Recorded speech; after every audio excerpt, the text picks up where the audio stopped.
Hello friends, welcome back to my channel. Have you ever seen few small, white, lightweight particles in the potting mix?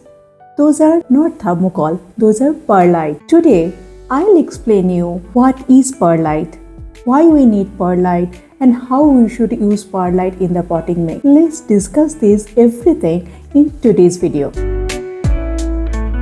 Perlite is actually a natural volcanic material.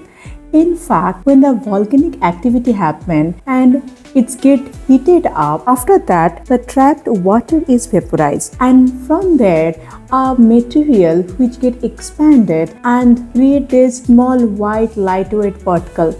These are called perlite. But let's know, why do we need perlite? Perlite basically improves the aeration of the soil. In fact, when you keep on giving water to the soil, sometimes it's happened the soil became more compact. You sometimes might have seen water is not going through the soil or it's not passing through the soil very fast. That is one of the problems when the soil become more compact and tight. What happened?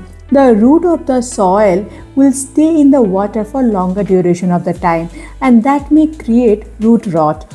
Or also there is another problem that the root doesn't get enough oxygen as the soil became compact and tight, and that's the reason when we add perlite in the soil mix, it creates a air space within the soil, which actually helps the plant to breathe, helps the root to breathe properly. It can get its required oxygen. And the next benefit of perlite is drainage. When you water the plants, the excess water is supposed to go out from the hole in the plant, like this. In this pot, I have a hole here, and this hole you need to cover it using some broken terracotta part or some stone. When we add perlite in this potting mix, this excess water can easily go out from this hole. But if you are new in gardening, then understand one thing: the perlite is not your fertilizer, because perlite is not having any nutrition benefit for your plant. So you need to add fertilizer for your plant.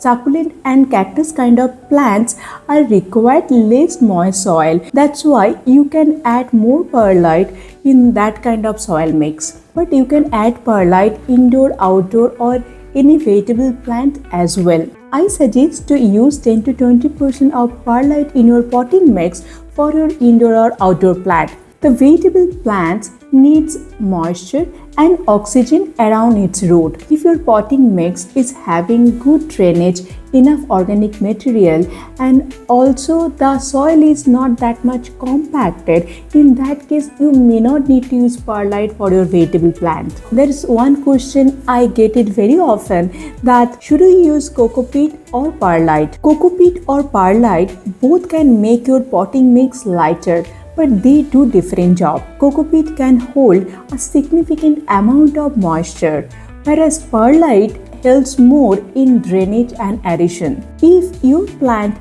needs more moisture in the soil, in that case you will be using more cocopeat over there, and the less perlite also will work. But if your plant soil needs more aeration and drainage rather than moisture, in that case you need to use more perlite, like succulent, cacti, or ZZ plant. I have made a detailed video on cocopeat. You can get the link in the description box below.